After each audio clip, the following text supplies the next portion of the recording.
Hi guys, it's me again. Checking in. Good morning, good morning. Hope everybody's having a great morning. I kind of wanted to maybe not do a do-over, but not a do-over, but just kind of like a second version of my video last week. My video last week talked about being a single mother and just kind of like saying to the fathers who are not doing their jobs, just do a better job. But I kind of wanted to take a moment this morning to just acknowledge that I played a role in this whole scenario, to acknowledge that I made my mistakes too. And I grew up in the church, and I grew up, for those of you who don't know, my mom and my dad have been married for 46 beautiful years, and they have a great marriage. And so that's what I knew. That's what I grew up with. And one of the things my dad always taught me, my dad is a Bible man. You could always hear him, we would say, chewing Bible leaf. But he would always say, seek ye first the kingdom of God. And that's found in Matthew 6, verse 14, I believe. No, Matthew 6, verse 33, sorry. Seek ye first the kingdom of God and his righteousness, and all these things shall be added unto you. And that's one of the scriptures he taught us when he was teaching us about seeking a partner, a life partner. He would always say, I think this is found in 2 Corinthians 2 verse 14. And it says, be not unequally yoked together with unbelievers, because what part has light with darkness? And we would always say, wow, it seems harsh, but when you find somebody, you want to make sure that they kind of like believe the same things you do, because it just makes things easier when you're embarking on a relationship. And one of the things that I did wrong was that there were signs.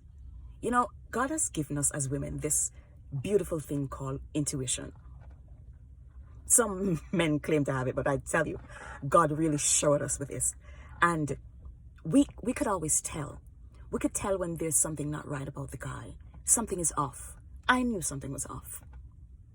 I've made my peace with it, because I have accepted my responsibility. And let me just say this, unequivocally say this. This does not negate the fact that there are men who are out there who are not doing the right thing, and they must take responsibility. I say that, but I'm also saying this, that I had a role to play. I played a role too. There are things that were wrong, and as women, some of us are in relationships with these men who are emotionally unavailable. They are broken because they did not grow up with a father. They do not know how to be dads. And we see the signs, but we still go ahead for whatever reason. We ought to hold ourselves to a higher standard. We ought to tell ourselves that we are queens and that we are better than some of the things that we're settling for. And we ought to challenge ourselves to give our kids a better life. There is a man out there who is worthy of your time. And we need to send these men to go to counseling so they can get fixed, so they can be the men and the fathers that we want them to be. And that's what I want to say this morning. I want to say to you as a woman, when did you know? When did you suspect that he was not the right guy? You knew it. We still persisted for whatever reason, because there are parts of us, we lack self-esteem, we lack self-worth. We don't know that we are worthy of the whole loaf, and so we start taking little bits and pieces of crumbs. No, don't accept the crumbs. You are better than this, and we must give our children better lives. And I kind of just wanted to log on here to say this, to say, God wrote the blueprint.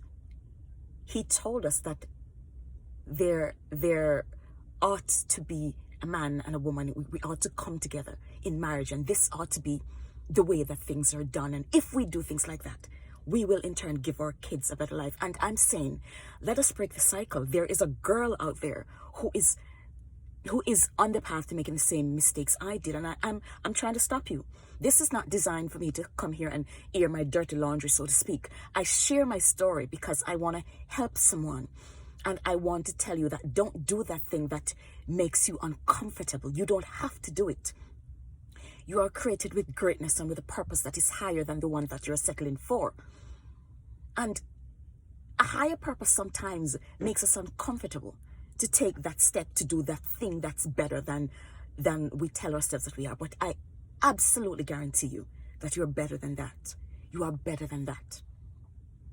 Don't go out with him. He's not worth it. He's distracted. He has someone else. You are worth much more than that. And I want to say to the single mothers, yes, we're strong because we're resilient. We bounce back. We do the thing because this is just how God made us. But let us teach our girls to do better than we did. Let us teach our girls that they are much more worthy. They are worthy of something better than we were able to give them. And once again, I just thank you for listening to me. I say have a blessed and wonderful and great day. And let's go do the thing that makes us scared. Let's take the step to do the thing that scares us the most. Yes, you're thinking, oh my God, my heart is going to be broken. I'm not ready for this. But yes, absolutely you are. Have a great day. If you feel this video can help someone, please share it with someone. And every week I come on here and ask you to subscribe to my YouTube channel. It's still there. It's Nurse Laura NYC. Please subscribe. I love you all and I say have a great and blessed day. Take care.